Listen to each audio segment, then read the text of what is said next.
நான் நன்றி செலுத்துகிறேன். கர்த்தர் அவரையும் அவருடைய ஊழியங்களையும் குடும்பத்தையும் சபையும் அபரிவிதமாய் ஆசீர்வதிப்பாராக. அல்லேலூயா.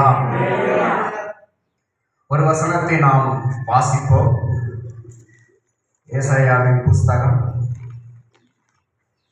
30வது அதிகாரம் 18வது வசனம். ஏசாயா 30:18. ஆனாலும் உங்களுக்கு இறங்கும்படி கர்த்தர் காத்திருப்பார், உங்கள் மேல் மனதுருகும்படி எழுந்திருப்பார். கர்த்தர் நீதி செய்கிற தேவன், அவருக்கு காத்திருக்கிற அனைவரும் பாக்கியவான்கள். ஆனாலும் உங்களுக்கு இறங்கும்படி கர்த்தர் காத்திருப்பார், உங்கள் மேல் மனதுருகும்படி எழுந்திருப்பார். கர்த்தர் நீதி செய்கிற தேவன், அவருக்கு காத்திருக்கிற அனைவரும் பாக்கியவான்கள். அல்லேலூயா. வானத்தையும் பூமியும் சமுத்திரத்தையும் அவளை யாவற்றும் உண்டாக்கின சர்வ வல்லவரே, உடைய சமூகத்திலே எங்களை தாழ்த்தி ஒப்பு கொடுக்கிறோம்.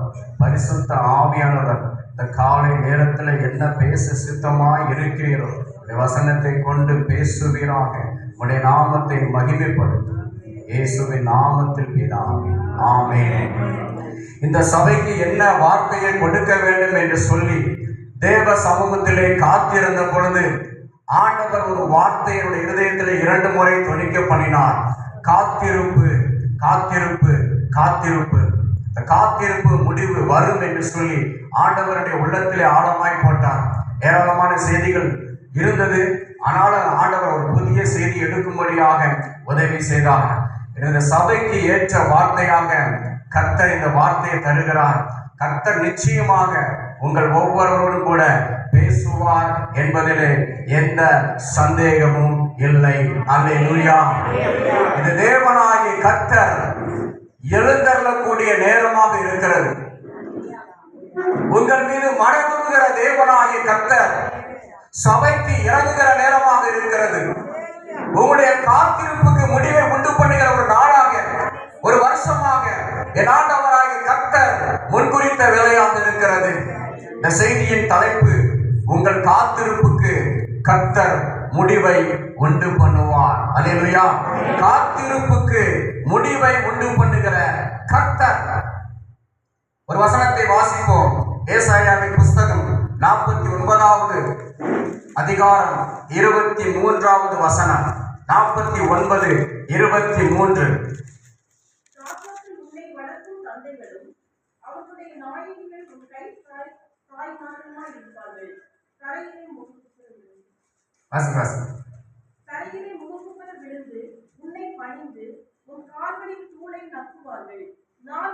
நான் கர்த்தர், எனக்கு காத்திருக்கிறவர்கள் வெட்கப்படுவதில்லை. அல்லேலூயா. கர்த்தரை தெய்வமாக கொண்ட ஜனம் பாக்கியம் உள்ளது, அவர்கள் ஒருபோதும் வெட்கப்பட்டு போவதில்லை. அல்லேலூயா. நான் பாஸ்டர் அழகா அந்த பாட்டை பாடினார். ஆண்டவர் தெளிவாயோடு இடைப்பட்டார். செய்திக்கும் ஆராதனைக்கும் கரெக்டா மேட்ச் ஆகுது. ஆண்டவருக்கு காத்திருக்கிற பிள்ளைகள் நிச்சயமாக நன்மையை பெற்றுக் கொள்வார்கள். அவர்கள் ஒரு நாள் வெட்கப்பட்டு போவதே இல்லை. கர்த்தர் உங்கள் காத்திருப்புக்கு, இந்த சபையின் காத்திருப்புக்கு ஒரு முடிவை உண்டு பண்ணுகிற தேவனாக அவர் எழுந்தருளி வந்திருக்கிறார். அல்லேலூயா. உங்கள் மீது மனதுருகிற கர்த்தர், உங்கள் மீது மனதுருகிற கர்த்தர், உங்கள் மீது மனதுருகி உங்களுக்கு ஒரு அற்புதத்தை செய்யும்படியாக, உங்களுக்கு நீதியை செய்யும்படியாக ஆண்டவர் ஏற்ற வேலைக்காக என்ன செய்கிறாராம்? அவர் காத்திருக்கிறாராம். நாம நினைச்சுக்கிட்டு இருக்கிறோம், ஐயோ இந்த பிரச்சனைக்கு எப்பொழுதாவது முடிவு உண்டாகும், நான் எதிர்பார்த்திருக்கிற நன்மை எனக்கு எப்பொழுது உண்டாகும், இத்தனை மாதங்களாக இத்தனை வருஷங்களாக நான் காத்து கொண்டே இருக்கிறேனே என்று சொல்லி நம்ம எல்லாம் காத்து கொண்டு இருக்கிறோம். நானும் சில காரியங்களுக்காக காத்து கொண்டுதான் இருக்கிறேன். ஆனா ஆண்டவர் சொல்லுகிறார், நான் உங்களுக்காக காத்து கொண்டிருக்கிறேன். எதற்கு அவர் காத்து கொண்டிருக்கிறார்? நமக்கு ஒரு நன்மையை செய்யும்படியாக, நமக்கு அற்புதத்தை செய்யும்படியாக, ஏற்ற வேலை வரும்படியாக ஆண்டவர் காத்து கொண்டிருக்கிறார். அல்லேலூயா. நம்முடைய தேவனாகிய கர்த்தர் சீரும் சிறப்புமா ஏற்ற நேரத்தில் செய்கிறவராய் இருக்கிறார். சபைக்கு நாம தாமதமா வரலாம். காரணம் கிளைமேட் இப்படி இருக்குது, லோ டிப்ரெஷன் ஃபார்ம் ஆயிருக்குது, மழை வரப்போகுது, எல்லாம் இருக்கலாம், நாம லேட்டா வரலாம். ஆனா என் தேவனாகிய கர்த்தர் கனமழை வந்தாலும், சுனாமி வந்தாலும், இடி முழச்சாலும், என்ன வந்தாலும் என் ஆண்டவர் எந்த நேரத்தை குறித்து வைத்திருக்கிறாரோ அந்த நேரத்தில் இறங்கி வந்து உன்னுடைய வாழ்க்கையிலே அவர் நன்மை செய்வார். எந்த டிலேயும் பண்ணாத தேவன். அவருக்கு தெரியும் நமக்கு எப்பொழுது நன்மை செய்ய வேண்டும் என்று சொல்லி, எப்பொழுது நம்முடைய காத்திருப்புக்கு முடிவை உண்டு பண்ண வேண்டும் என்று சொல்லி என் ஆண்டவர் அறிந்திருக்கிறார். என்னுடைய வாழ்க்கையில் அநேக காரியங்களை கர்த்தர் செஞ்சிருக்கிறார். பல மாதங்கள் காத்திருப்புக்கு பிற்பாடு, பல நாட்கள் காத்திருப்புக்கு பிற்பாடு, ஏன் பல வருஷங்கள் காத்திருப்புக்கு பிற்பாடு இன்னும் சில காரியங்களுக்காக நான் காத்துக் கொண்டிருக்கிறேன். நான் விசுவாசிக்கிறேன் என்னுடைய காத்திருப்புக்கு ஒரு முடிவு நிச்சயமாக வரும். அதே போல உங்களுடைய காத்திருப்புக்கும் என் ஆண்டவராக இயேசு கிறிஸ்து நிச்சயமாகவே ஒரு முடிவை உண்டு பண்ணுவார். எந்த சந்தேகமும் இல்லை. எப்படி உறுதியா சொல்ல முடியும்? அவர் நேற்றும் இன்றும் என்றும் மாறாதவர். தாயின் கற்பத்திலே என்னையும் உங்களையும் அழகாக உருவாக்கின அற்புதமான கர்த்தரை நாம் ஆராதனை செய்து கொண்டிருக்கிறோம். தாயின் கற்பத்திலே எலும்புகள் இந்த கருவிகளை உருவாகிற விதத்தை அறிந்தவர் தேவனாகிய கர்த்தர். எந்தெந்த அவயவங்கள் எப்பொழுது உருவாக்கப்பட வேண்டும் என்று சொல்லி அனைத்தையும் தெளிவாக பிளான் போட்டு உருவாக்கி வைத்திருக்கிறார். நாம் அவருடைய சாயலாக அழகாக உண்டாக்கப்பட்டிருக்கிறபடினாலே என் ஆண்டவராகிய கர்த்தர் நிச்சயமாகவே ஏற்ற நேரத்திலே நமக்கு வரக்கூடிய நன்மையை வரப்படுவார். ஆசீர்வாதமான மழை நிச்சயமாக பெய்யும். எந்த ஒரு சத்துருவும் எந்த ஒரு மனிதனும் அதை ஒருபோதும் தடுக்கவே முடியாது. அவர் வைத்திருக்கிற நன்மை சரியான நேரத்தில் வரும். அதனால இந்த காத்திருக்கிற காரியம் எவ்வளவு கஷ்டமானது, எவ்வளவு கஷ்டம். அப்பா ஒரு நாள் வந்துட்டா ரெண்டாவது பிரச்சனை இல்லை, வார கணக்குல வந்துட்டு பார்த்தோம், அது மாசமா போகுது. சரி மாசம் போகுது, இப்பமா பிடிச்சிருமோ, அது வருஷ கணக்குல போகுது. காத்திருக்கிற ரொம்ப கசப்பான காரியம். ஒரு பஸ்ஸுக்கு போகணும், பஸ் வரணும், பஸ் ஸ்டாண்ட்ல வெயிட் பண்றது ரொம்ப கஷ்டமான காரியம். இன்னைக்கு அவ்வளவு பிஸி வேர்ல்டு நமக்கு. ஆனா இன்னைக்கு கையில் அழகா மொபைல் வந்துடுச்சு. எங்கெல்லாம் காத்திருக்கிறோமோ மொபைல் நோண்ட ஆரம்பிச்சிடும், டைம் போயிடும். ட்ரெயின் வேற 2 நிமிஷம் கேட்டாலும் அந்த ஒரு 2 நிமிஷம் 1 நிமிஷம் தான் மொபைல் வாட்ஸ்அப் பார்த்துடும், டைம் போயிடுது எல்லாம். ஆனாலும் பாருங்க, காத்திருக்கிறது ரொம்ப கசப்பான காரியம். சில நேரத்தில் ஆண்டவர் நமக்கு வாக்கு பண்ணியிருப்பார். அந்த வாக்கு எப்பொழுது நிறைவேறும்? ரொம்ப அருகில நிறைவேறுவது மாதிரி வரும், ஆனா நடக்காது. நாம நினைப்போம், அப்பா கண்டிப்பா எல்லா அறிகுறியிலும் வருது, நிச்சயமா ஆண்டவர் இருந்தால் நாளிலே நிச்சயமா செஞ்சிருவார் அப்படியே விசுவாசத்தோடு நம்ம இருப்போம். ஆனா நடக்காது. காரணம், உன்னுடைய நினைவுகள் அவருடைய நினைவுகள் அல்ல, உங்கள் வழிகள் அவருடைய வழிகளும் அல்ல. நம்முடைய நினைவை பார்க்கிறோம், நம்முடைய வழிகளை பார்க்கிறோம். கர்த்தருடைய நினைவுகள், கர்த்தருடைய வழிகள் அது மிகவும் உயர்ந்தவர்களாக இருக்கிறது. அவருக்கு தெரியும் எப்பொழுது கொடுக்க வேண்டும் என்று சொல்லி. ஒரு தாய்க்கு தெரியும், ஒரு பிள்ளை வளர்ந்து வருதுன்னா எப்போது ப்ரீகேஜிக்கு போகணும், எப்போ எல்கேஜிக்கு போகணும், எப்போ ஃபர்ஸ்ட் ஸ்டாண்டர்ட் சேர்க்கணும், எல்லாம் ஒரு தாய் தகப்பனுக்கு தெரியும். நம்மை உண்டாக்கின கர்த்தருக்கு நம்மை குறித்து எல்லாம் தெரியும். எப்பொழுது காரியத்தை செய்ய வேண்டும் என்று சொல்லி எல்லாருக்கும் தெரியும். ஆண்டவர் எல்லாவற்றையும் நிரப்புகிற தேவனாகிய கர்த்தர் ஏற்ற நேரத்தில் அவர் காரியத்தை வாய்க்க பண்ணுவார். கர்த்தரை தெய்வமாக கொண்ட ஜனம் பாக்கியம் உள்ளது. அவர் ஒருபோது வெட்கப்பட்டு போவதில்லை. கர்த்தர் காத்திருக்கிறார். நேரம் வருகிற பொழுது கர்த்தர் எழுந்தருளுவார். அல்லேலூயா. கர்த்தர் எழுந்தருளுகிற பொழுது அவர் நமக்கு நன்மை செய்வார், அவர் நமக்கு நீதி செய்வார். யாரெல்லாம் கர்த்தருக்கு காத்திருக்கிறீர்களோ அவர்கள் எல்லாரும் பாக்கியவான்கள். ஏன் பாக்கியவான்கள் தெரியுமா? நம்ம எல்லாம் குறைவுள்ளவங்க. இன்னும் நம்ம ஒரு பெர்ஃபெக்ட், ஒரு பரிபூர்ணத்தை நோக்கி நம்ம போகணும். நம்முடைய பிதா பூரண சர்க்குலராய் இருப்பது போல நாமும் மாற வேண்டும் என்று சொல்லி அவர் விரும்புகிறார்.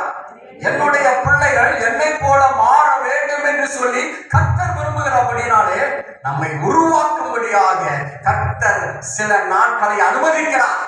நீ காத்திரு, நீ காத்திரு, நீ காத்திரு. காத்திருக்கிற பொழுது கர்த்தர் நம்மை அழகாக இன்னும் அவருக்கென்று உருவாக்குகிறார். ஒரு நன்மையை கொடுக்கிற பொழுது அந்த நன்மையை நாம பரிபூரணமா பெற்று அனுபவிக்க வேண்டும். அதற்கு பிற்பாடு ஆண்டவருக்கு உண்மையுள்ளவர்களாக இருக்க வேண்டும். அநேக சபைக்கு வர்றாங்க, நன்மையை பெற்றுக்கொண்டு போயிடுவாங்க. குழந்தைக்காக வருவாங்க, குழந்தை கிடைச்சா போயிடுவாங்க. மேரேஜ் நடக்கும் வருவாங்க, அப்புறம் மேரேஜ் ஆயிட்டுனா அப்படியே போயிடுவாங்க. வேலை கிடைக்கணும்னு சொல்லி வருவாங்க இளைஞர்கள், வேலை கிடைச்சுன்னா போயிடுவாங்க. ஆனா நாம போயிடக்கூடாது அப்படின்னு சொல்லித்தான் ஆண்டவர் சில நாட்களை காத்திருப்பு நாட்களாக அனுமதிக்கிறார், நம்மை உருவாக்கும்படியா. அந்த நாட்களிலே நாம் உருவாக்கப்படுகிறோம். பூமியிலே நாம் நன்மையை பெற்றுக் கொள்கிறதை காட்டிலும் நம்முடைய ஆவிக்குரிய வாழ்க்கை சிறப்பாக இருக்க வேண்டும். நம்முடைய ஆவிக்குரிய மனிதன் முதிர்ச்சியுள்ளவனாய் இருக்க வேண்டும். அந்த ஆவிக்குரிய மனிதன் கர்த்தரை சந்திப்பதற்கு அது தயாராக இருக்க வேண்டும். நித்தியத்துக்கு ஏதுவாக நம்மை நடத்த வேண்டும் என்பதிலே ஆண்டவர் கண்ணு கருத்துமாக இருக்கிறார். அதுதான் அவருடைய இயக்கம். நம்ம ஆத்துமாவை நம்ம இழந்து விடக்கூடாது. பூமியில 2 நன்மை 3 நன்மை வராம போனாலும் பரவாயில்ல, ஆனா நம்ம பரலோகத்தில் வந்துடக்கூடாது. ஆண்டவர் அதைத்தான் கண்ணில் வச்சு உருவாக்கி கொண்டு இருக்கிறார். நம்ம சபைக்குள்ளே கொண்டு வந்துட்டார். சபைக்குள்ளே வந்த நாம யாரும் பின்வாங்கி போயிடக்கூடாது. அந்த பரலோக பாக்கியத்தை நம்ம விட்டுவிடக்கூடாது. சபைக்குள்ள இருக்கிற எல்லாரும், என்னுடைய பிள்ளைகள் எல்லாரும் நான் ரட்சித்து சபைகளை கொண்டு வந்திருக்கிறேன். இந்த ஆட்டு மந்தைகளை கொண்டு வந்திருக்கிறேன். இந்த ஆடுகள் எல்லாம் நான் இருக்கிற இடத்துல அவர்கள் வந்து சேர வேண்டும் என்று சொல்லி, பரலோகத்துக்கு வர வேண்டும் என்று சொல்லி, நித்திய ஜீவனை சுதந்திரித்துக் கொள்ள வேண்டும் என்று சொல்லி அவர் ஆர்வம் உள்ளவனாக இருக்கிறார். அதுதான் ரொம்ப முக்கியம். அதே நேரத்துல ஆண்டவர் நம்முடைய பூமிக்குரிய தேவைகளை எல்லாம் அவர் அறிந்திருக்கிறார். காட்டு புஷ்பங்களை பாருங்க, என்ன அழகாக உடுக்கி வைத்திருக்கிறார். தூக்கணாங்குருவியை பாருங்க, என்ன அழகா கூடு கட்டுது. மனிதனே கட்ட முடியாதுங்க, அவ்வளவு அற்புதமா கூடு கட்டும். சின்ன வயசுல ஸ்கூல்ல படிக்கும் போதெல்லாம் ஆத்தங்கரை போறோம், அந்த கூடை பார்த்து ரொம்ப ரசிப்பேன். அங்க ஏராளமான தூக்கணாங்குருவி கூடுதெல்லாம் தூக்கும். அற்புதமா அழகா பின்னி அழகா வசிக்கும். எவ்வளவு ஞானத்தை கர்த்தர் கொடுத்து அது தன்னுடைய சொந்த வீட்டை கட்டக்கூடிய அந்த ஞானத்தை கொடுத்து கர்த்தர் நடத்துகிறார் பாருங்க. அந்த தூக்கணாங்குருவி எல்லாம் இப்படி ஆண்டவர் நடத்துறான்னு சொன்னா நம்ம நடத்த மாட்டாரா? நடத்துவார், நிச்சயம் நடத்துவார். நம்ம விசுவாசிக்கணும். அவருடைய சாயலாக நாம் உண்டாக்கப்பட்டிருக்கிறோம். கர்த்தர் மெய்யான தெய்வம். நான் ஆராதிக்கிற கர்த்தர் அவர் மெய்யான தெய்வம். எத்தனையோ ஜனங்கள் அவரை அறிந்து கொள்ளாமல் இருக்கிறாங்க. நான் அநேக நன்மைகளை பெற்றுக் கொண்டது போல காட்டிட்டுக் கொண்டிருக்கிறாங்க. மனிதர்களாக தேடிக்கொண்ட நன்மைகள் அது நிறைவேற்பது இல்லை.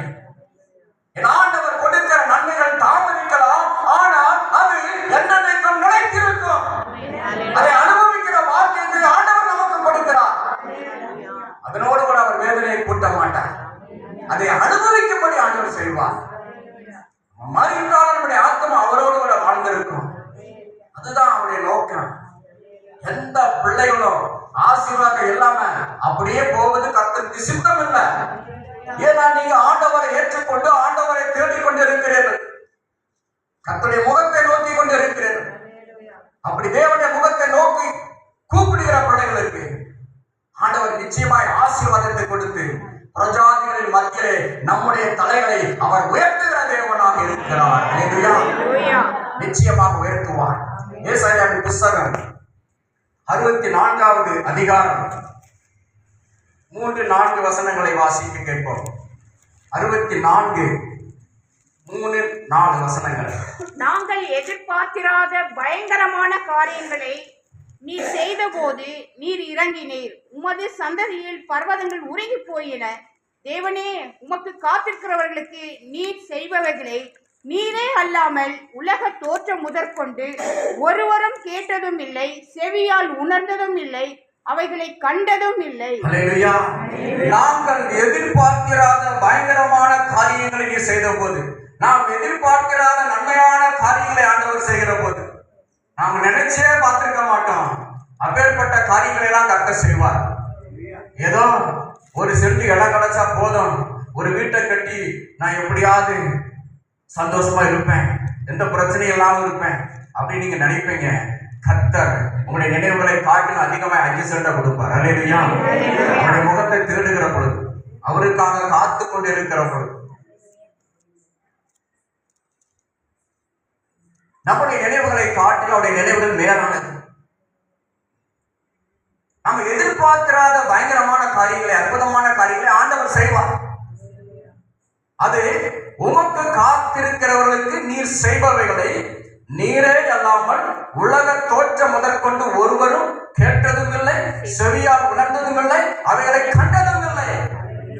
அப்படிப்பட்ட காரியங்களை செய்கிற கர்த்தரை நாம் ஆராதித்துக் கொண்டிருக்கிறோம். அல்லேலூயா. நம்ம விசுவாசத்தோடு காத்திருக்கணும்.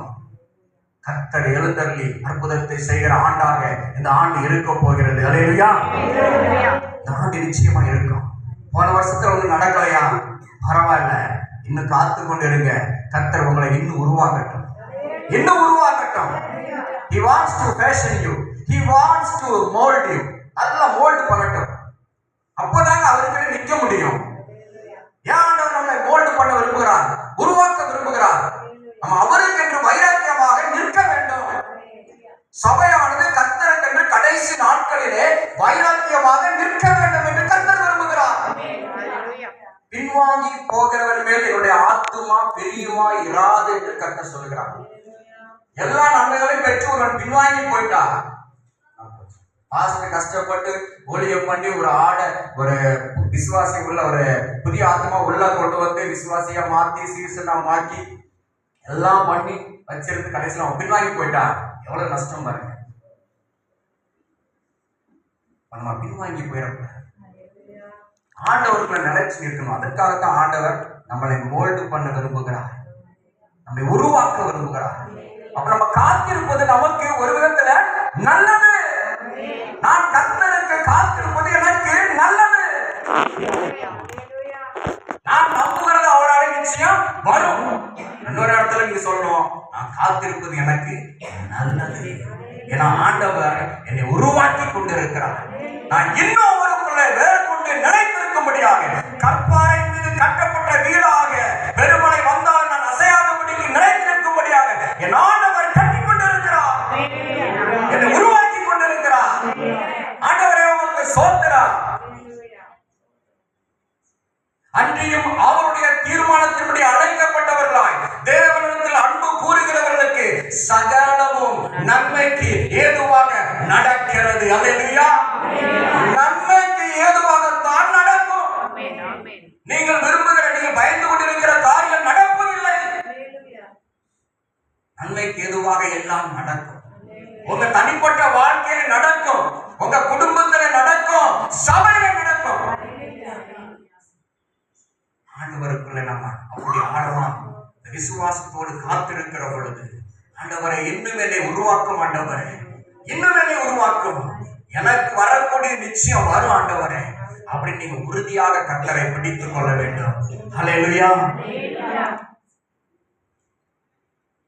கர்த்தராகிய ஆண்டவர், ஏசாயா 57 சொல்லுகிறது, 57, கர்த்தராகிய ஆண்டவர் எனக்கு துணை செய்கிறார், ஆதலால் நான் வெட்கப்படேன், நான் வெட்கப்பட்டு போவதில்லை என்று அறிந்திருக்கிறேன், ஆகையால் என் முகத்தை கற்பாறையை போலாக்கினேன். அல்லேலூயா.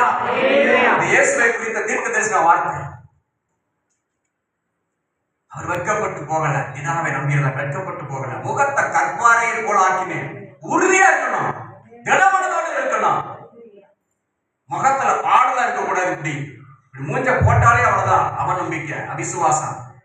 மகிழ்ச்சியா வந்து கர்த்தரை ஆராதிக்கணும், மகிழ்ச்சியா போகணும். தேவனோடு உள்ள உறவில நம்ம சரியாக இருக்கணும், ஜபத்துல சரியா இருக்கணும், வேதத்தை தியானிக்கிறதுல சரியா இருக்கணும். ஏன் அந்த காத்திருப்பு நாட்கள்ல ஜபத்தின் மூலமா ஆண்டவர் நம்மோடு இடைப்பட்டு நம்மை பலப்படுத்துவார். வசனங்களை காண்பித்து வாக்குத்தத்தங்களை காண்பித்து கர்த்தர் நம்மை ஸ்திரப்படுத்துவார். இன்னும் ஒருத்தர் மகனே நீ பயப்படாத பேசிக்கிட்டே வருவார். ஒரு பக்கம் ஆவியானவர் நம்மை பலப்படுத்துவார். ஆவிக்குள்ள ஜெபிக்கிற பொழுது ஆவியானவர் பலப்படுத்துவார். அந்த நம்பிக்கை பெருகும்படிக்கு தான் ஆவியானவர் நமக்குள்ளே தெரிவு செய்கிறார். அந்த நம்பிக்கை பெருகும். ஆவியில நிரம்பி ஜெபித்து பாருங்க, அந்த நம்பிக்கை பெருகும். சோர்வுகள் எல்லாம் மறைந்துரும். என் ஆண்டவர் நிச்சயமா எனக்கு செய்வார் அப்படிங்கிற விசுவாசத்தோடு ஆவியானவர் உங்களை அந்த இடத்தை விட்டு எழுந்திருக்கும்படி செய்வார். அப்படிதான் இத்தனை வருஷத்தை நான் ஓட்டிட்டு இருக்கிறேன். அது இல்லைன்னா முடிஞ்சது கதை. பாருங்க, வந்தோட அந்த வசனத்தையும் பார்த்தேன். கர்த்தர் எனக்கு இந்த வருஷத்துல எனக்கு கொடுத்த வாக்குத்தத்தம் ஏசாயா 58:11. ஆண்டவர் இப்படித்தான் பேசுவார். அது எனக்கு நல்லா தெரியும். ஆவியில கரெக்டா அந்த வசனத்தை காய்ப்பார். கர்த்தர் நித்தமும் உன்னை நடத்தி மகா வறட்சியான காலங்களில் உன் ஆத்துமாவை திருப்தியாக்குவார். உன் எலும்புகளை நினைவுள்ளதாக்குவார். நீ நீர்ப்பாய்ச்சலான தோட்டத்தை போலவும் வற்றாத நீரை போலவும் இருப்பார். இந்த வருஷம் கர்த்தர் உங்களை திருப்தியாக்குகிற வருஷமாக இருக்க போகிறது. அல்லேலூயா. உங்களை காத்திருப்புக்கு முடிவை உண்டு பண்ணுகிற ஒரு வருஷமாக இது இருக்க போகிறது. அதான் பாஸ்டர் நன்மையினால் உன் வாயை திருப்தி ஆக்குவார். நிச்சயம் உடைய வாயை திருப்தி ஆக்குவார். நிச்சயமா ஆக்குவார். தேவனாகிய கர்த்தர் அவர் சர்வ வல்லவர். எல்லாவற்றும் உண்டாகின கர்த்தரை நாம் ஆராதித்துக் கொண்டிருக்கிறோம். தேவனை நாம் சரியாக கண்டு கொண்டோம். மெய்யான தேவனை அறிகிற அறிவை நாம் பெற்றிருக்கிறோம். அவருடைய பிள்ளைகளாக இருக்கிறோம். நிச்சயமா நம்ம நம்பி இருக்கிறது வாழ்க்கையில வரும். ஏன்னா ஆண்டவர் எழுந்தருளி இருக்கிறார். அல்லேலூயா. அவர் நீதி செய்கிறவராய் வந்திருக்கிறார். உங்களுடைய காத்திருப்புக்கு முடிவை உண்டு பண்ணுகிற தேவனாக அவர் இந்த சபையில தனிப்பட்ட வாழ்க்கையில குடும்பத்தில இறங்கி வந்திருக்கிறார். கர்த்தருக்கு காத்திருக்கிற நீங்கள் பாக்கியவான்கள். ஆண்டவர் நமக்கு துணை செய்கிறார். அவர் துணை செய்கிறார். பரிசுத்த ஆவியானவர் நமக்கு துணை செய்கிறார். ஆனால் நம்ம தைரியமா சொல்ல முடியும், என் ஆண்டவர் எனக்கு அற்புதத்தை செய்வார். நான் இன்னும் அவரை தேடுவேன், இன்னும் அவருடைய முகத்தை நோக்கி பார்ப்பேன், இன்னும் ஆராதிப்பேன். அதிகமா தேடணும். தேவனோடு அதிகமாய் கிட்டி சேரணும். இன்னும் அதிகமாய் அவரோடு கூட நாம் உறவாட வேண்டும். இன்னும் ஜபத்தில் அதிகமாக கருத்திருக்கணும். இன்னும் வேத வசனங்களை அதிகமாய் தியானிக்க வேண்டும்.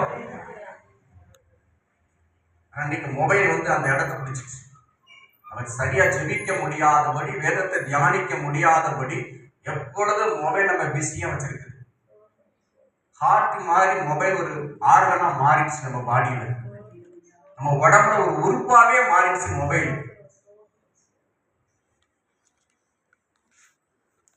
தேவனுக்கு கொடுக்கக்கூடிய நேரத்தை பிசாசு இன்றைக்கு மொபைலை கையில கொடுத்து அவன் என்ன பண்ணிருக்கிறான், நேரத்தை எடுத்துட்டு.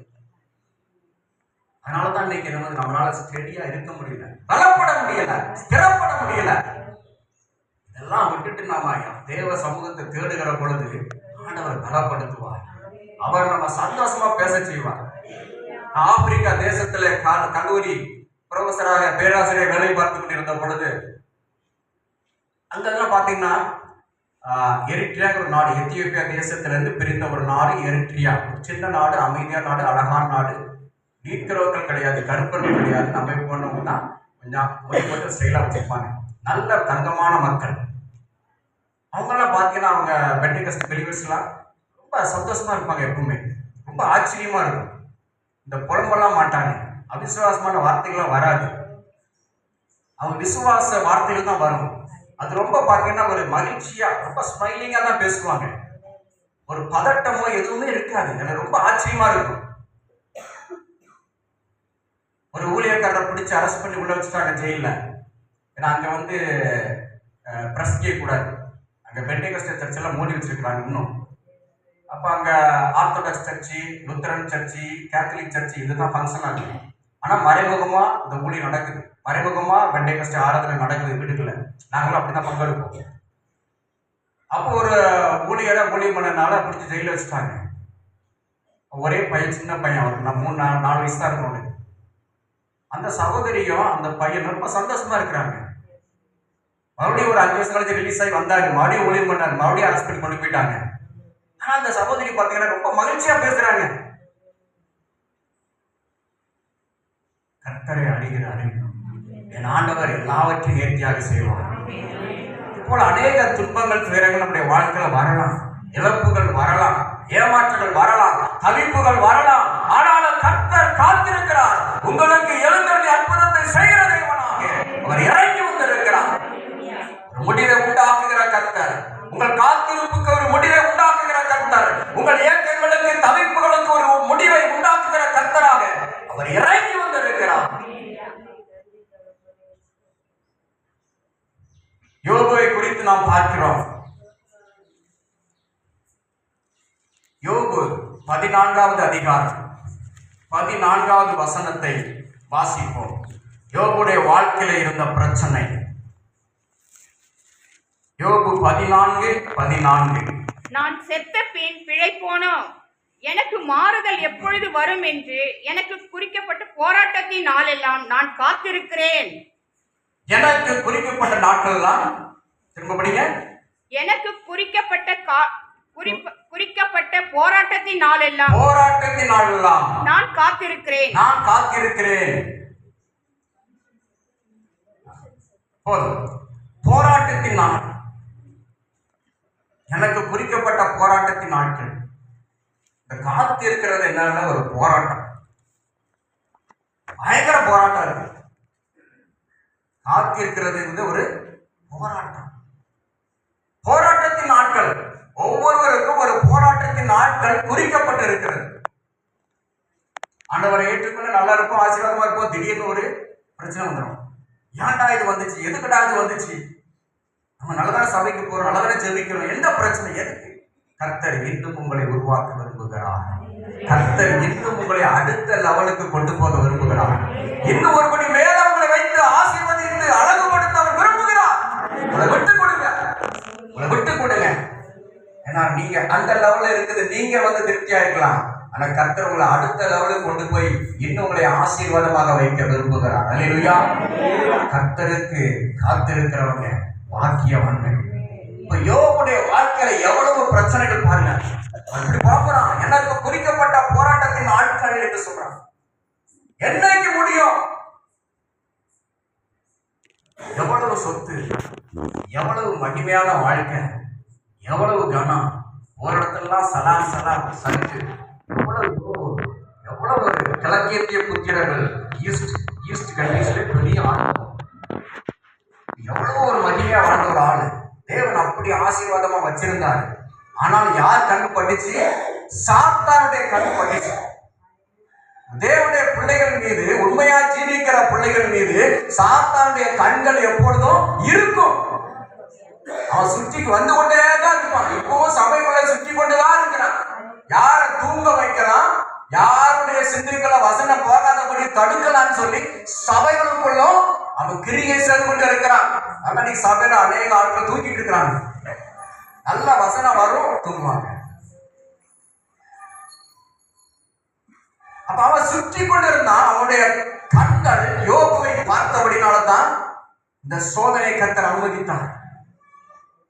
அதே நேரத்துல சகரியா 4:10 சொல்கிறது, கர்த்தருடைய 7 கண்கள் பூமியிலும் உலாவி சுற்றி கொண்டிருக்கிறது. அல்லேலூயா. சகரியா 4:10. கர்த்தருடைய 7 கண்கள். ஆமா, சாத்தானுக்கு 2 கண்ணுனா நம்மை உண்டாக்கின கர்த்தருக்கு 7 கண்கள். அல்லேலூயா. 7 கண்கள் தம்முடைய சிங்காசனத்திலிருந்து தம்முடைய 7 கண்களினால் தம்மால் உண்டாக்கப்பட்ட பிள்ளைகளை, நம்மை நம்பி இருக்கிற பிள்ளைகளை எல்லாரும் நோக்கி கொண்டிருக்கிறார்.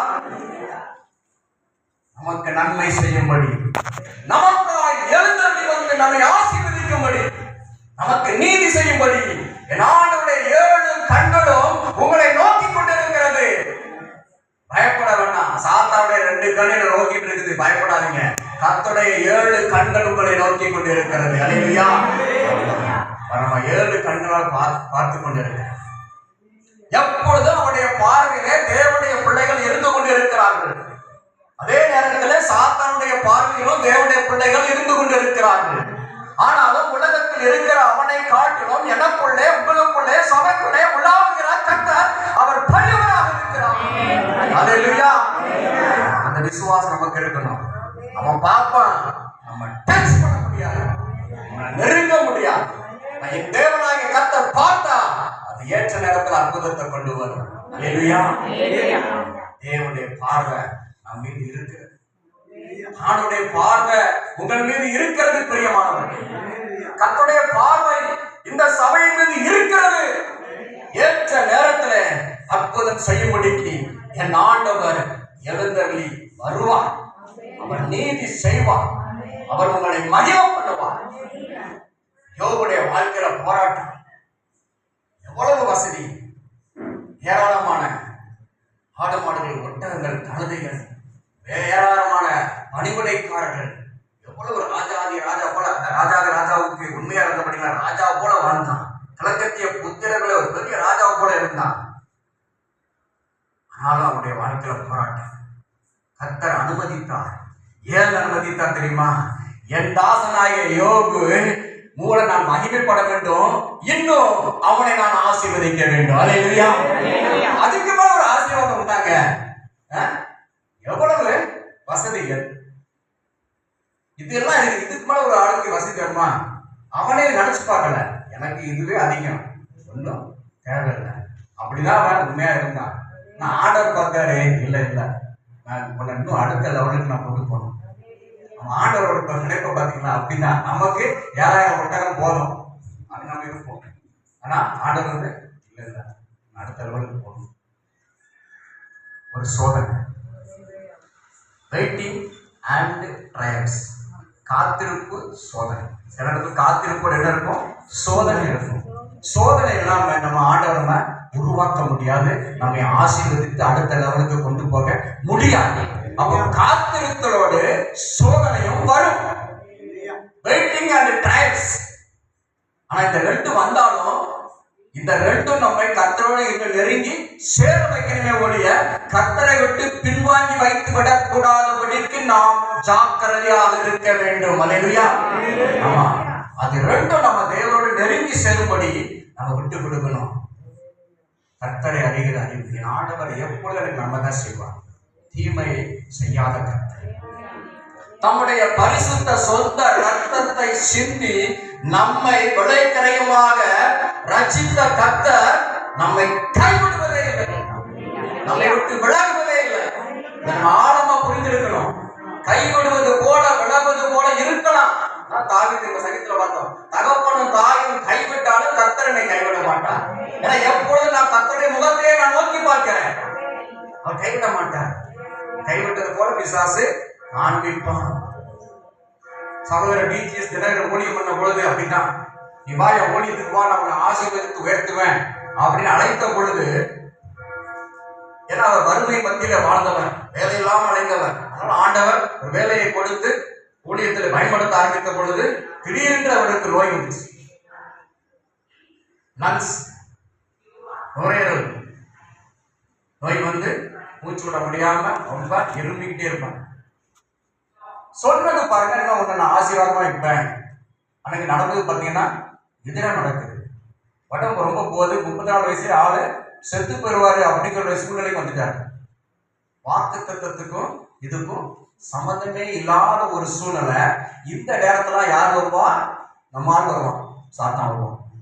இப்படிப்பட்ட சூழ்நிலை தான் வந்து நின்று பார்த்து, பார்த்தியா என்ன ஆசீர்வதிப்பன்னு சொன்னாரு, அவரெல்லாம் பொய் சொல்றாருப்பா. இவன் யாரு? பொய்யனும் பொய்க்கு பிதாவுமா இருக்கிறான். ஆனா இவன் எப்படி காமிப்பான்? நான் தான் உண்மை உள்ள ஆள் மாதிரி காமிப்பான். தேவனை அவர் பொய்யன் மாதிரி காமிப்பான் பிசாசு. அவன் வஞ்சிக்கிற ஆவி. அப்போ என்ன பண்ணு, என்கிட்ட வந்துடு, உனக்கு வேண்டிய ஆசீர்வாதத்தை நான் தரேன் அப்படி சொல்லி என்ன பண்றான்? பிசாசு மயக்க ஆரம்பிக்கிறான். ஆவியை வெளிப்படுத்தினாரு. இயேசு உனக்காக ஜீவனை கொடுத்தார். அந்த இயேசு தான் உனக்கு பரலோகத்தை கொடுப்பார். அப்படி உணர்த்தின பொழுது, என் ஆண்டவர் எனக்காக ஜீவனை கொடுத்தார், நீ எனக்காக என்ன செய்தாய் என்று சாத்தானத்துல டீச்சிஸ்தனர் கேட்டார். பிசாசு வெட்கப்பட்டு ஓடியே போயிட்டான். அல்லேலூயா. நம்ம ஆண்டவர் நமக்காக ஜீவனை கொடுத்திருக்கிறார். நம்முடைய ஒரே பேரான குமாரனாகிய இயேசுவே நமக்காக கொடுத்து நம் மீது வைத்த அன்பை அவர் விளங்க பண்ணிவிட்டார். இதுக்கு மேல கொடுப்பதற்கு என்ன இருக்குது?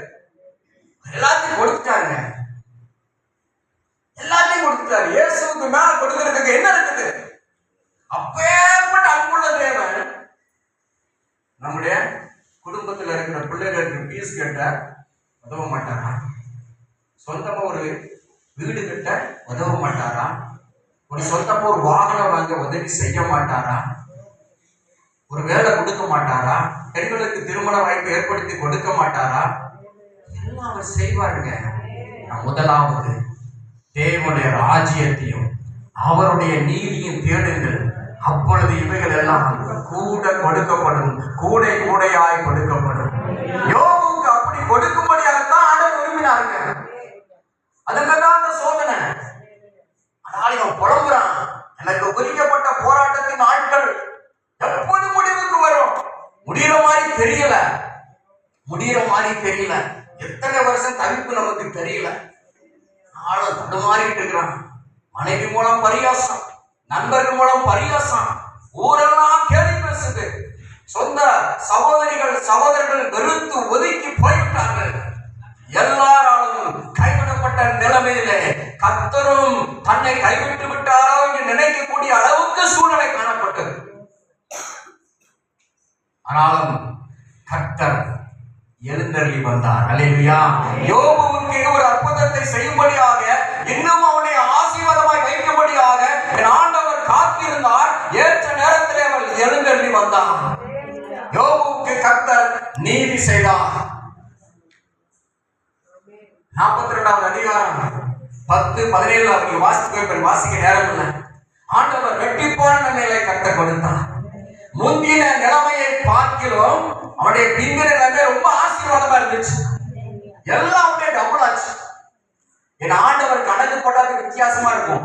சில நேரத்துல நாம கணக்கு போடுவோம், இப்போ 500 இருந்தா அடுத்த வருஷம் 1000 ஆயிரும். இப்ப நான் ஒரு 10,000 சம்பளம் வாங்குறேன், அடுத்த வருஷத்துல எனக்கு 20,000 மாறும் அப்படின்னு நீங்க ஒரு கணக்கு போடுவாங்க. இப்படி இருக்கா கணக்கு வச்சு இதை பேஸ் பண்ணி நீங்க கணக்கு போடலாம். ஆனா ஆண்டவர் கணக்கு திடீர்னு ஒவ்வொருத்தரும் வித்தியாசமா போடுவார். நீங்க 10,000 நினைப்பீங்க, ஆண்டவர் 50,000 மாத்தி கொடுப்பார். அல்லேலூயா. கணக்கு அவர் வித்தியாசமா போடுவார். அவர் வித்தியாசமான மேத்தமெட்டிக்ஸ் டீச்சர். நாம போடுற மாதிரி கணக்கு போட மாட்டாரு. சில நேரத்துல அவர் போடுற தப்பு மாதிரி இருக்கும், ஆனா அது அடுத்த லெவலுக்கு இருக்கும். ஆமா.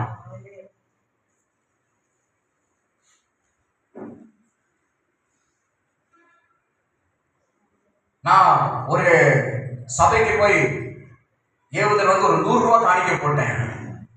ஆனா ஆண்டவர் என்னுடைய ஊழியத்தின் தேவைக்காக ஜெபித்துக் கொண்டிருந்தேன். கர்த்தர் எனக்கு 5,000 ரூபாய் கொடுத்தார். அவர் போடுற கணக்கு வித்தியாசம். அப்படியே ஊழியத்தின் தேவையை சந்திச்சார். அதே மாதிரி ஆண்டவர் அப்பப்போ நம்முடைய தேவைகளை சந்திப்பார்.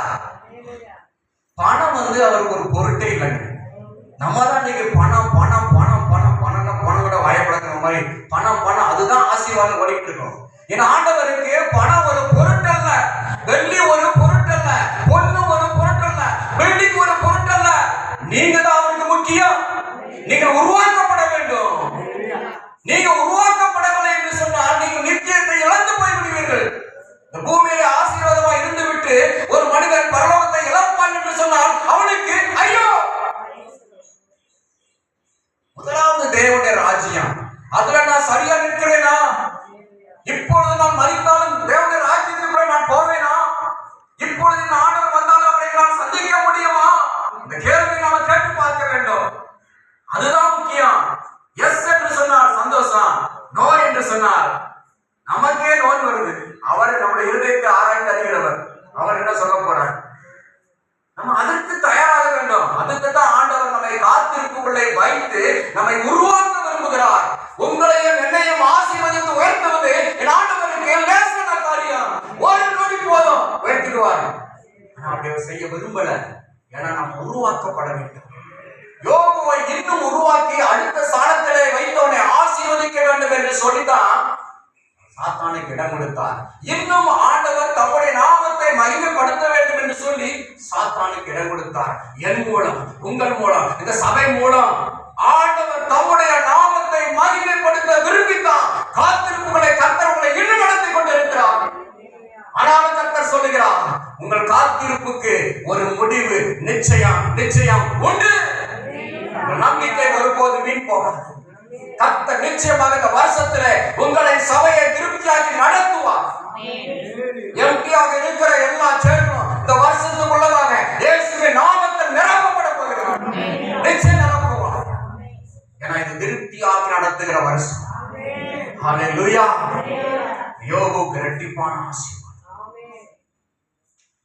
வயசும் ஆயிருக்கும். மறுபடியும் ஆண்டவர் 10 பிள்ளைகளை பிறந்துச்சு.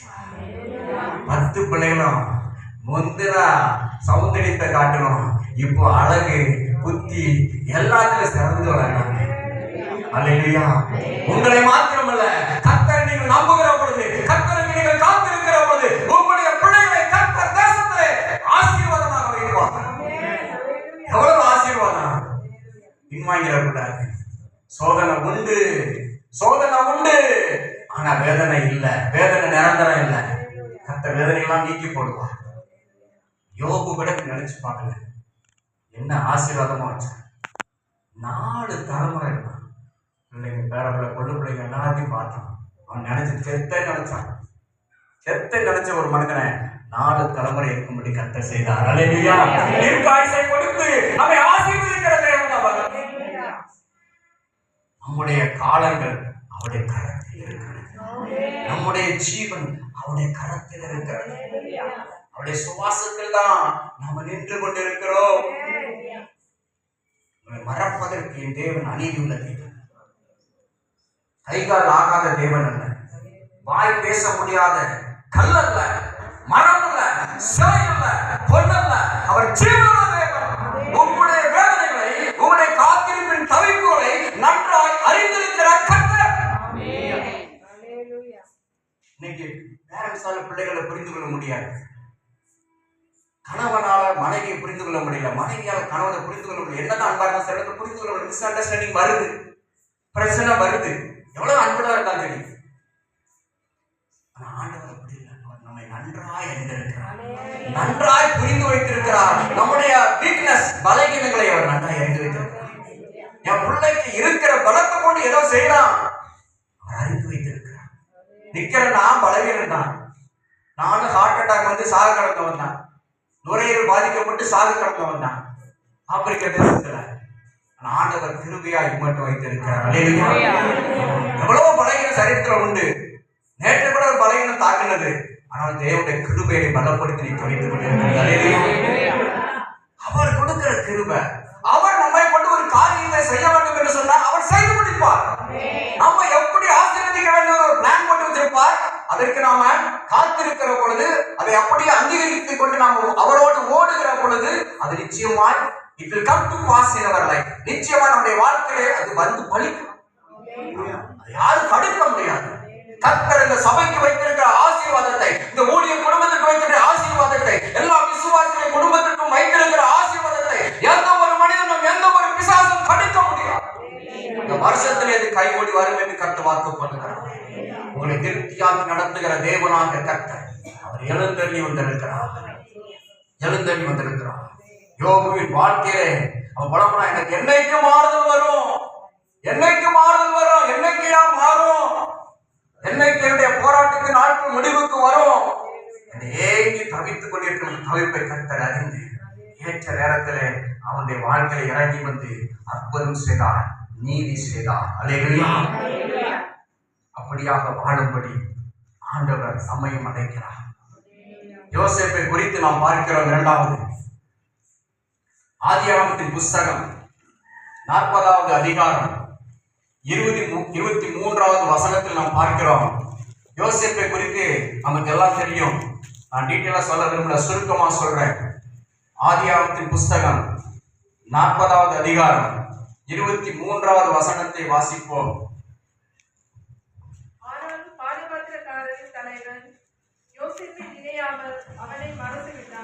பான பாத்திரக்காரன் யோசேப்பை நினையாமல் அவனை மறந்து விட்டான். இந்த யோசேப்பு சிறைக்குள்ள இருக்கிறான், கைதியாக.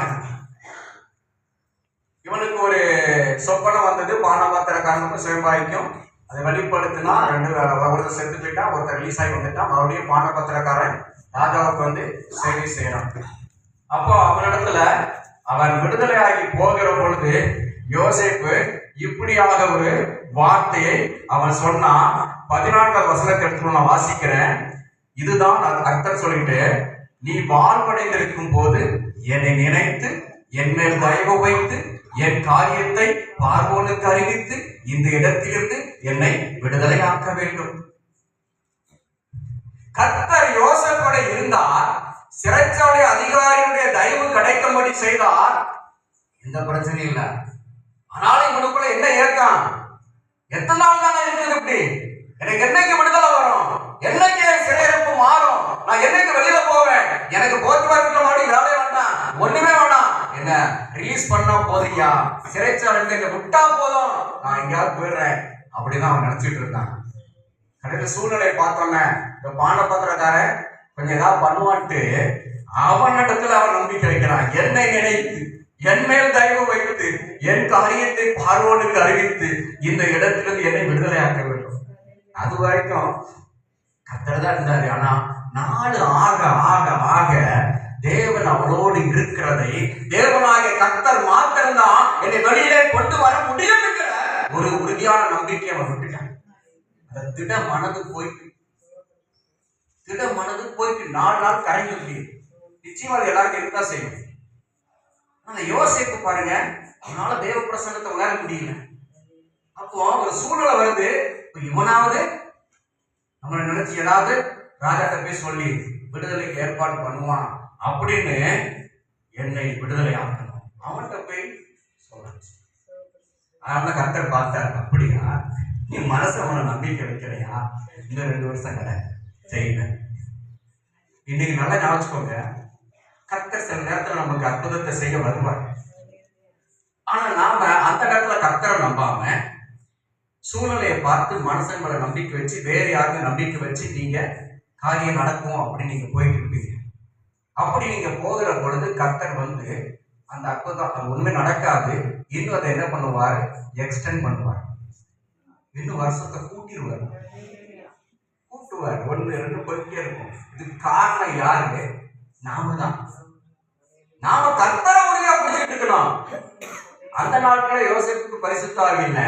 ஆனா எனக்கும் உங்களுக்கும் பரிசுத்த ஆவியானவர், திடப்படுத்துகிற ஆவியானவராக நமக்குள்ள இருக்கிறார். துணை செய்கிற ஆவியானவராக நமக்குள்ள இருக்கிறார். பலப்படுத்துகிற ஆவியானவராக நமக்குள்ள இருக்கிறார். நமக்குள்ள இருக்கிற நம்பிக்கையை பெருக செய்கிற ஆவியானவராக அவர் நமக்குள்ளே வாசம் பண்ணுகிறார்.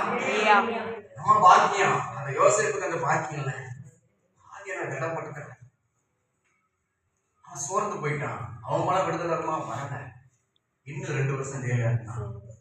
அவன் போய் அப்படியே மறந்துட்டான். அவன் போய் ஜாலியா இருக்கிறான். ஆனா ஆண்டவர் யோசேப்பை நினைத்து 2 வருஷம் கழிச்சு, அந்த பானபத்திரக்காரன் ரிலீஸ் ஆகி போனதுக்கு அப்புறம் அவன் எத்தனை வருஷம் ஜெயில இருந்தான்? அது சொல்றாங்க 7 வருஷங்கிறாங்க, 10ங்கிறாங்க. ஆனா அவன் 17 வயசுல எகிப்துக்கு போகப்பட்டான். இப்ப 30 வயசு ஆகும்.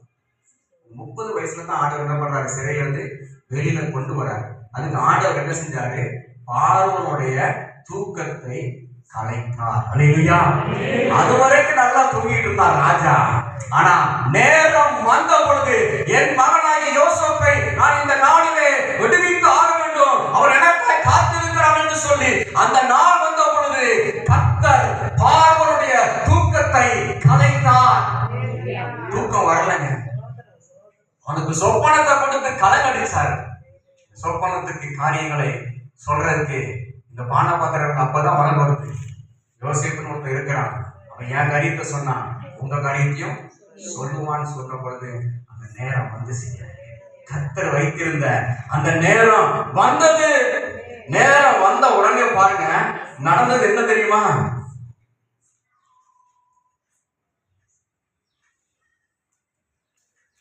நாற்பத்தி 1வது அதிகாரம்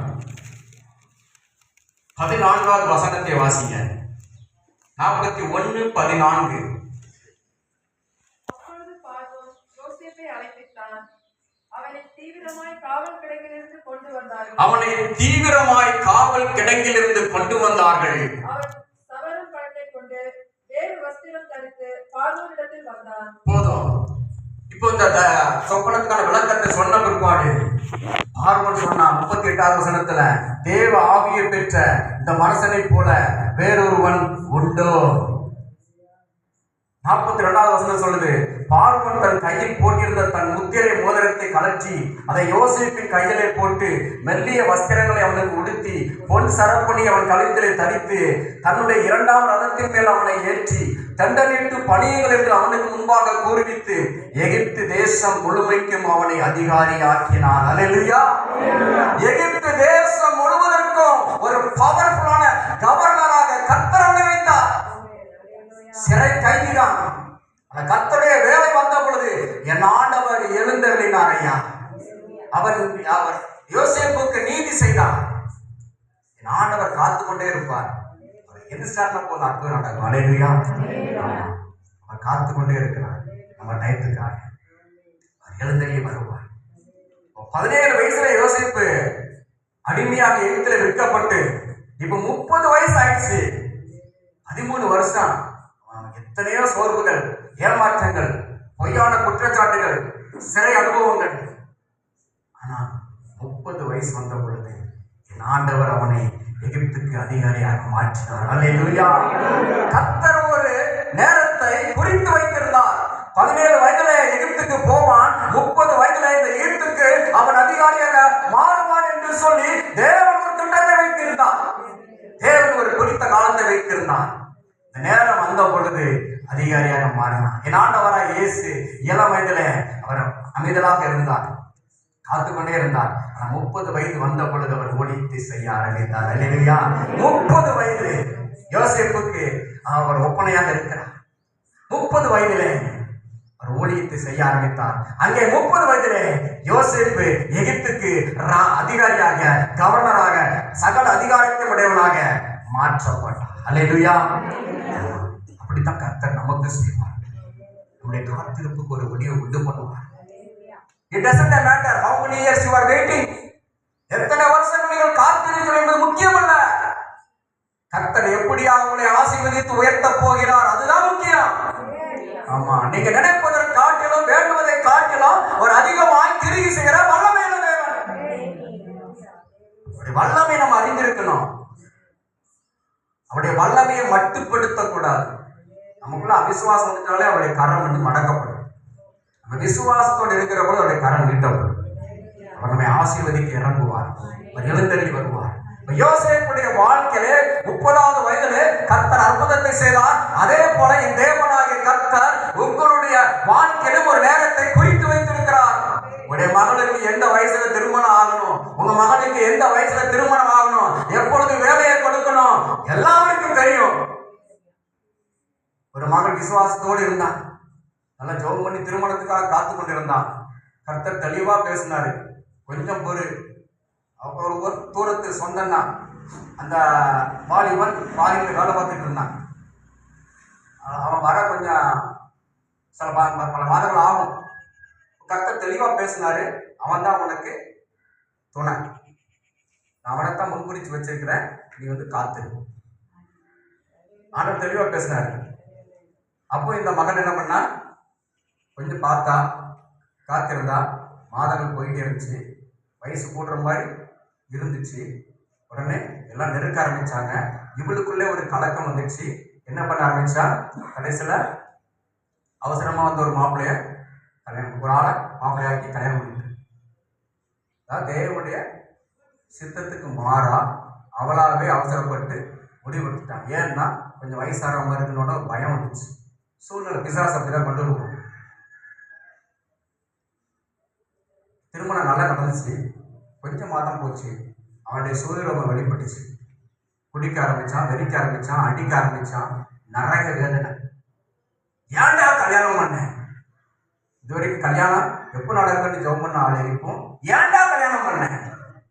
ஆண்டோடைய சமுத்திரத்தை ஜெபித்த பொழுது,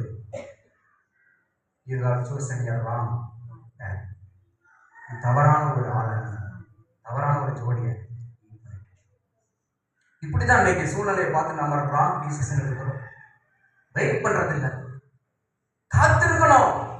கர்த்தர் சொல்லிட்டாருன்னா அது நடக்குங்க, நிச்சயமா நடக்கும். ஆண்டவர் சொல்லியும் சூழ்நிலையை பார்த்து இன்னைக்கு அநேகர் தங்களுடைய சுயமாய் செயல்பட்டு கொண்டு இருக்கிறாங்க. அதனால தான் இன்றைக்கு அநேகர் ஆசீர்வாதங்களை இழந்து போய் கொண்டு இருக்கிறாங்க. சொல்ல அவர் செய்வார். எனக்கு ஆண்டவர் வெளிப்படுத்தி எல்லா வேலைகளையும் செய்யணும். ஆப்பிரிக்கா தேசத்துக்கு போக கர்த்தர் தெளிவா சொன்னார்.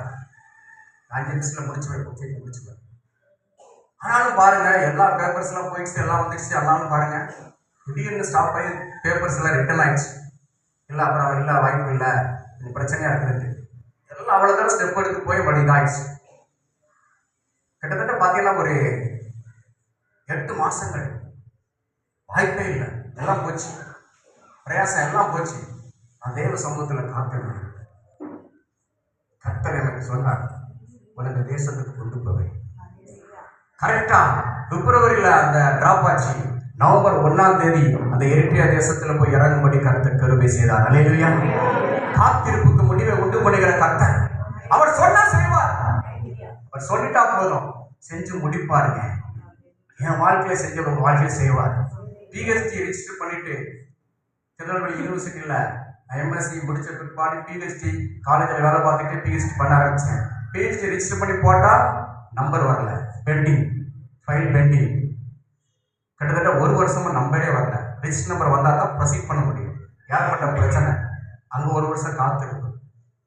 அதனால ஆண்டவர் அந்த நம்பர் வரும்படி செய்தார். நான் பிஹெச்டி பண்ணி 2005 டாக்டர் பட்டம் வாங்கும்படி கர்த்தர் கிருபை செய்தார். அல்லேலூயா. மைக்ரோ காலேஜில் நான் டாக்டர் பட்டம் பெற என் ஆண்டவர் கிருபை செய்தார். டிபார்ட்மெண்ட்ல வேலை பார்த்துட்டு இருந்தேன். 13 ஸ்டாஃப், யாருமே பிஹெச்டி கிடையாது. நான் லேட்டா போய் சேர்ந்தேன். கர்த்தர் என்னை முதலாவது அங்கே டாக்டரேட்டாக மாற்றினார். அல்லேலூயா. என்ன பார்த்தோன்னே எல்லாத்துக்கும் போறாம எரிச்சல். அதுக்கப்புறம் தான் ஒருத்தர் 5 வருஷம் 7 வருஷம் கழிச்சா முடிச்சாங்க. ஆண்டவர் உன்னை சொல்லிட்டா, உன்னை செஞ்சுட்டா, அதை செஞ்சு முடிப்பாரு. ஃபைல் வந்து பெண்டிங்கா இருக்கிற மாதிரி தெரியும், ஆனா ஃபைல் வந்து நல்லபடியா க்ளோஸ் ஆகும். அல்லேலூயா. தேவன் நேர்த்தியாக செய்வார். தாவீதுடைய வாழ்க்கையில கர்த்தர் நேர்த்தியாக எல்லாவற்றையும் செய்தார். அதான் அந்த சங்கீதத்துல பார்த்தோம். எனக்கு எதிராக ஒரு பாளையம் வந்தாலும், யுத்தம் வந்தாலும், நான் கர்த்தர் மேல நம்பிக்கையா இருப்பேன். காத்திருந்தான், தேவ சமூகத்துல காத்திருந்தான், ஆத்மாவோடு பேசினான். சங்கீதம் 27:14 வாசித்தோம். கர்த்தருக்கு காத்திரு, திடமனதாயிருந்து அவருக்கே காத்திரு, அவர் நிர்ணயித்து ஸ்திரப்படுத்துவார். திடமனதாயிருந்து கர்த்தருக்கே காத்திரு. தாவீதுக்குள்ள இருந்த ஒரு கேரக்டர் தெரியுமா? அவன் தன்னைத்தானே கர்த்தருக்குள்ளே திடப்படுத்திக் கொள்வான். தேவ சமூகத்திலே தன்னைத்தானே அவன் திடப்படுத்திக் கொண்டு ஓடுகிற ஒரு மனுஷன். அதனாலதான் அவனால நல்ல ராஜ்யபாரம் பண்ண முடிஞ்சது. கிட்டத்தட்ட அரௌண்ட் 15 இயர்ஸ், 15 வருஷம் இருக்கும்போது 15-16 வயசுல தான் சாமுவேல் வந்து ராஜாவை அபிஷேகம் பண்ணார். ஆனா நடந்ததெல்லாம் என்ன பாருங்க, எப்போ ராஜாவை மாற போறேன். அந்த காலத்துல திடீர்னு சின்ன வயசுல ராஜாவை ஆக்கிடுவாங்க. ஆனா இவனுக்கு பாருங்க அப்படியே நாட்டுக்கு தள்ளி போயிட்டே இருக்குது. மாமனார் ரொம்ப பிரச்சனை. சாமுவேல் தான் அபிஷேகம் பண்ணி வச்சாரு. அந்த சாமுவேல் கூட இவனை பார்க்கல ராஜாவா மாறுறத. தாவீது ராஜாவாக மாறுறத அபிஷேகம் பண்ண சாமுவேலால கூட பார்க்க முடியல. அந்த அளவுக்கு நடக்குமா நடக்காதங்கிற ஒரு சூழ்நிலை. சொந்த மாமனாரே கொள்றதுக்கு துரத்தி அடிக்கிறான். நான் ஒரு ஜல்லு பூச்சி, நான் ஒரு செத்த நாய் எல்லாம் சொல்லி பார்க்கறான். அந்த அளவுக்கு தாழ்த்தி பார்க்கறான். மறுபடியும் கொல்ல வர்றான். வாய்ப்பே இல்லை, ராஜாவாக மாறுவதற்கு வாய்ப்பே இல்லை. ஆனாலும் முதலாவதாக அவன் யூதாவுக்கு ராஜாவாக மாறினான். அதுக்கு பிற்பாடு முழு இஸ்ரவேலுக்கும் கர்த்தர் அவனை ராஜாவாக மாற்றி 40 வருஷங்கள் அவன் அரசாளும்படி கர்த்தர் கிருபை செய்தார். அல்லேலூயா. சூழ்நிலைகள் எதிராக இருந்தாலும் கர்த்தர் அவனை எதற்காக அபிஷேகம் பண்ணினாரோ, என்ன வாக்கு கொடுத்து அபிஷேகம் பண்ணினாரோ, அதை ஏற்ற நேரத்தில் ஆண்டவர் நிறைவேற்றி 40 வருஷங்கள் ராஜாவாக மாறும்படி செய்தார். சொந்த மகனாகி அப்சலோம் கூட அவனுக்கு எதிராக எழும்பி வந்த பொழுது அப்சலோம் காணாம போயிட்டான். அவன் தொடர்ந்து ராஜாவாக இருந்து நல்ல தீர்க்காய் சொல்லவனாக சாலமோனை அடுத்த ஸ்தானத்திலே வைத்து விட்டு சமாதானத்தோடு கூட கர்த்தரை சேர்ந்தான். அல்லேலூயா. இந்த கடைசி நாட்கள்ல நம்ம சில காரியங்களுக்காக கர்த்தருக்கு காத்திருப்பு. இது வந்து பர்சனல் காத்திருத்தல், பர்சனல் வெயிட்டிங், தனிப்பட்ட காத்திருப்பு. இன்னைக்கு எனக்கு அற்புதம் நடக்கும், நிச்சயமா நடக்கும். ஆனா நாம ஒன்றுக்காக நம்ம காத்திருக்க வேண்டும். சொல்லி முடிக்கிறேன். புது பலனை பெற்றுக்கொள்ளும்படி நாம் காத்திருக்க வேண்டும். இந்த கடைசி நாட்களிலே நாம் கர்த்தருடைய வருகையில போக வேண்டும் என்று சொன்னால், இந்த பூமியிலே கர்த்தருக்கு சாட்சியாக நிற்க வேண்டும் என்று சொன்னால் நமக்கு என்னங்க தேவை? New strength. தினமும் புது பலன் தேவை. ஏசாயா 40:31 கர்த்தருக்கு காத்திருக்கிறவர்கள் புது பலன் அடைந்து கழுகுகளை போல சட்டைகள் அடித்து கழுகு போல சட்டைகளை அடித்து நாம எழுமணும். அனுதினமும் தேவ சமூகத்தில் ஜெபித்து அந்த புது பலனை நாம் பெற்றுக்கொள்ள வேண்டும். அடுத்ததாக சரீர மீட்பாக புத்திர சுவிகாரம் நிறைவேற காத்திருக்க வேண்டும். என்னைக்கடா இந்த பிரச்சனை வரும், அதாவது நம்முடைய ஆவி, நம்முடைய ஆத்மா அந்த சரீரத்தை விட்டு போய் தேவனோடு வாசம் பண்ண விரும்புது. கர்த்தருடைய நாள் மிக சீக்கிரமாக இருக்கிறது. 2 பேதுரு 3:12-14 வாசிக்கிறோம். 2 பேதுரு படிக்க நேரம் அல்ல, 2 பேதுரு 3:12-14 குறித்து வைத்துக் கொண்டு தேவனுடைய நாள் மிக சமீபம். தேவனுடைய நாளை சந்திக்க நாம் ஆயத்தமாக இருக்க வேண்டும். சரீர மீட்பாகிய புத்திர சுவீகாரம் நிறைவேற காத்திருக்க வேண்டும் என்று சொல்லி ரோமர் 8:23-25 நாம வாசிக்கிறோம். சீக்கிரம் போய் ரிலாக்ஸ் ஆகி இந்த ஆத்மா இந்த சரீரத்தோட ரிலீஸ் ஆகி எந்த பிரச்சனையும் இல்லாம பாடுகள் இல்லாம தேவ சமூகத்துல இளைப்பாற வேண்டும். நித்திய ஜீவனை பெற்றுக்கொள்ள கர்த்தருடைய இரக்கத்தை பெற நாம் காத்திருக்க வேண்டும். யூதா 20:21 மாத்திரம் வாசிக்க பிடிக்க. யூதா 20:21. யூதா 20:21 வாசிக்க.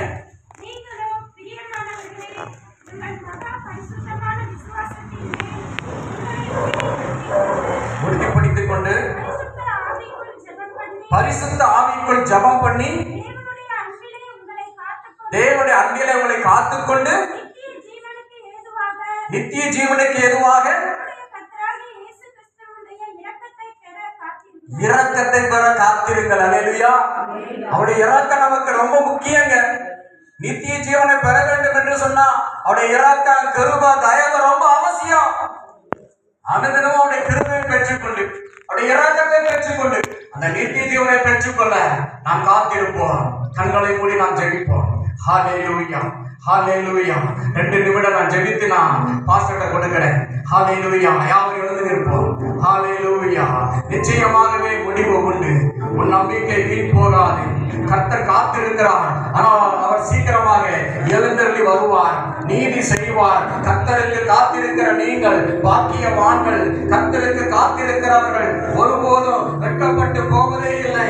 இத்தனை மாதங்கள் காத்திருக்கிறேன், இத்தனை வருஷங்கள் நான் காத்திருக்கிறேன், எனக்கு எப்பொழுது இந்த நன்மை கைகூடி வரும் என்று சொல்லி நீங்கள் ஒருவேளை ஏக்கத்தோடு கூட இருக்கலாம்.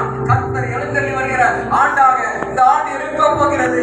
உங்களை திருப்திப்படுத்துகிற ஆண்டாக இந்த ஆண்டு இருக்க போகிறது. ஹல்லேலூயா, ஹல்லேலூயா. திருப்தியாக்கி போய் நடத்துவார். உங்கள் தேவைகள் எல்லாவற்றையுமே ஆண்டவர் சந்திப்பார். கர்த்தரை தெய்வமாக கொண்ட ஜனம் நீங்க பாக்கியம் பெற்ற ஜனம், நீங்க வெட்கப்படாத ஜனம். உங்கள் நம்பிக்கைக்கு நிச்சயமான முடிவு உண்டு. உங்கள் காத்திருப்புக்கு ஒரு முடிவு உண்டு. நீங்கள் எதிர்பார்க்கிற நன்மைகளை காட்டிலும் என் தேவனாகிய கர்த்தர் மேலான நன்மைகளை அவர் செய்ய போகிறார். யோசேப்பை உயர்த்தின கர்த்தர் யோசேப்புடைய வாழ்க்கையை மாற்றங்களை உண்டு பண்ணி அவனை ஆசீர்வதித்து உயர்த்தின கர்த்தர் உங்களுக்கு அவர் அப்படியே செய்வார். யோபுடைய முந்தின நிலைமையை பார்க்கிறோம். பிந்திய நிலைமையை ஆசீர்வதித்த கர்த்தர் அவர் உங்களுக்கு அப்படியே செய்வார். தாவீதுடைய வாழ்க்கையை அற்புதம் செய்த கர்த்தர் அவர் உங்களுக்கு செய்வார். ஆனால் நித்தியத்தை பெற நீங்கள் காத்திருங்கள், அதை விட்டு விடாதீர்கள். ஹல்லேலூயா, ஹல்லேலூயா, ஹல்லேலூயா, ஹல்லேலூயா. Thank you, Jesus. Praise God. Thank you.